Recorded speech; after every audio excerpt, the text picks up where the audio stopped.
안녕하세요. 변호하는 사이 은지민 변호사입니다. 최근 정부와 여당이 배임죄 폐지를 추진하면서 정치권과 재계, 법조계, 사회 각계에서 찬반 논란이 격화되고 있습니다.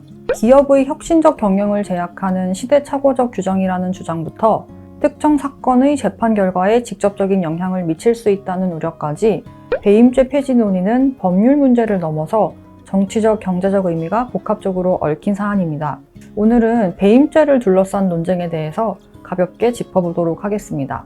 우선 형법상 배임죄란 타인의 사물을 처리하는 자가 그 임무에 위배되는 행위로 재산상 이익을 취득하거나 제3자에게 이를 취득하게 해서 본인에게 손해를 가하는 행위를 의미하는데요. 신임 관계를 저버린 배신적 행위를 처벌하는 것을 목적으로 하며 형법 제355조 제2항의 배임죄와 동법 제356조 업무상 배임죄에 규정되어 있습니다. 배임죄의 구성 요건은 크게 4가지인데요.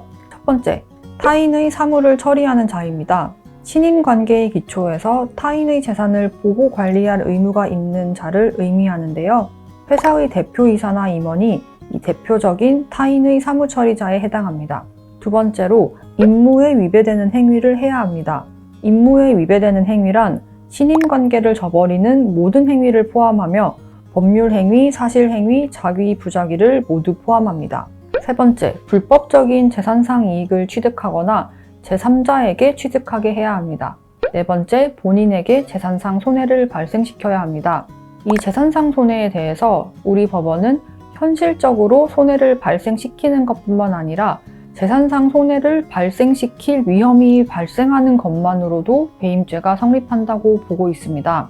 배임죄 폐지를 찬성하는 입장에서는 이와 같은 배임죄의 구성 요건이 지나치게 추상적이고 포괄적이라고 주장합니다. 특히 현실적으로 재산상 손해가 발생하지 않더라도 손해가 발생할 위험이 있는 것만으로도 범죄가 성립한다고 보기 때문에 정상적이고 선의의 경영 판단을 했다 하더라도 형사처벌을 받을 위험이 매우 높다는 거죠. 이런 처벌 위험으로 인해서 경영자들은 과감한 투자와 혁신적인 결정을 하는 대신에 손해를 보지 않기 위해서 안전지향적이고 방어적인 경영을 할 수밖에 없다는 것입니다. 또한 굳이 형사처벌을 하지 않고도 민사손해배상으로도 충분히 이런 행위를 규제할 수 있다는 것도 배임죄 폐지를 찬성하는 측의 주장입니다. 반면 배임죄 폐지를 반대하는 입장에서는 이 배임죄가 단순히 경영 실패를 처벌하는 것이 아니라 신임관계를 악용해서 사익을 추구한 배신 행위를 처벌하는 필수 규정이라고 주장합니다.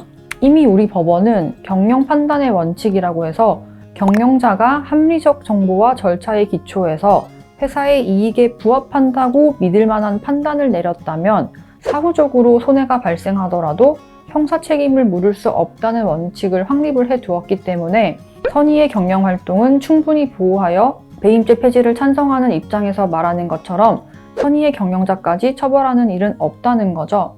특히 이 입장에서는 이 정부와 여당이 추진하는 배임죄 폐지가 현재 진행되고 있는 수많은 배임 사건들에게 면소 효과를 줄 수 있어서 정치적 중립성과 법적 안정성을 심각하게 훼손시킬 수 있다는 비판도 강력하게 하고 있습니다. 사실 이 배임죄 폐지를 둘러싼 찬반 논쟁은 이전부터도 있었습니다. 다소 추상적이고 포괄적인 배임죄 규정 때문인데요. 첫 번째로 배임죄에서 이 타인의 사무가 어디까지를 의미하는지가 다소 모호합니다. 우리 판례는 부동산 이중매매 사건에서 매도인이 매수인에게 소유권을 이전해줄 의무를 타인의 사무라고 보았는데요. 이런 단순한 채무 불이행을 형법에까지 끌어들이는 것이 맞는지 아직까지도 논란이 되고 있습니다. 두 번째로 배임죄는 위태범, 즉 현실적으로 손해가 발생하지 않았더라도 손해가 발생한 위험만 있어도 처벌이 됩니다. 이 부분이 재계에서 가장 문제를 삼고 있는 부분입니다. 세 번째로 불법 영득 의사를 어떻게 입증하는지가 어렵습니다. 내가 신임관계를 위반해서 내 주머니를 채우거나 제3자의 주머니를 채우려고 했다는 의도, 즉 고의를 입증하는 것이 매우 어렵기 때문입니다. 이런 이유 때문에 우리 법원은 그동안 수많은 판례를 통하여 배임죄를 판단하는 기준을 확립해 왔는데요. 앞서 말씀드린 경영 판단의 원칙이 그 기준입니다. 즉 배임죄가 성립하기 위해서는 단순히 회사에 손해가 발생한 것뿐만 아니라 몇 가지 요건이 충족되어야 합니다. 고의로 신임관계를 위배하고 개인 또는 제3자의 이익을 추구한다는 불법 영득 의사가 있어야 하며 나의 행동이 회사의 손해를 야기한다는 고의 또는 미필적 고의가 있어야 합니다. 실제로 법원은 이 요건들을 매우 엄격하게 판단하고 있습니다. 회사 대표이사가 회사 자금을 이용해서 개인 채무를 변제한 경우에는 배임죄로 인정하는 반면 회사 대표이사가 회사 재정 악화를 타개하기 위해서 투자 결정을 했는데 결과적으로는 실패한 투자라서 회사가 심각한 자금난을 겪게 된 경우에는 배임죄를 인정하지 않고 있습니다.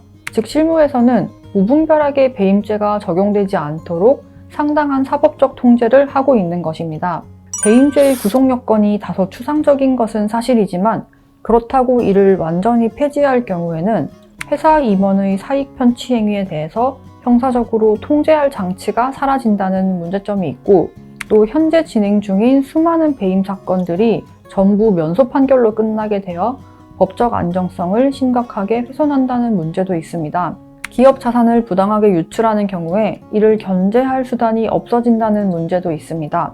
이 때문에 배임죄 규정은 유지하되 현재 법원이 확립한 경영 판단의 원칙을 명문화하고 재산상 손해가 현실적으로 발생한 경우에만 처벌을 하며 타인의 사모라든가 불법 영득 의사와 같은 구속 요건을 조금 더 구체화시키는 쪽으로 법을 개정하는 것이 맞지 않을까 싶기는 합니다. 즉 필요 이상으로 포괄적인 구속 요건을 다듬고 선의의 경영 판단은 보호하면서도 사익 편취는 엄격히 처벌하는 균형점을 찾는 것이 좋지 않을까 싶은데요. 사회 각계에서 첨예하게 입장 대립을 하고 있는 만큼 배임죄 폐지 논란은 법률적 문제를 넘어서 정치적, 경제적 파급력이 매우 큰 사안입니다. 향후 입법 논의가 배임죄의 단순한 폐지냐 혹은 개정이냐에 따라 우리 기업 환경과 경제의 방향이 크게 달라질 것 같습니다. 오늘 영상도 시청해주셔서 감사합니다.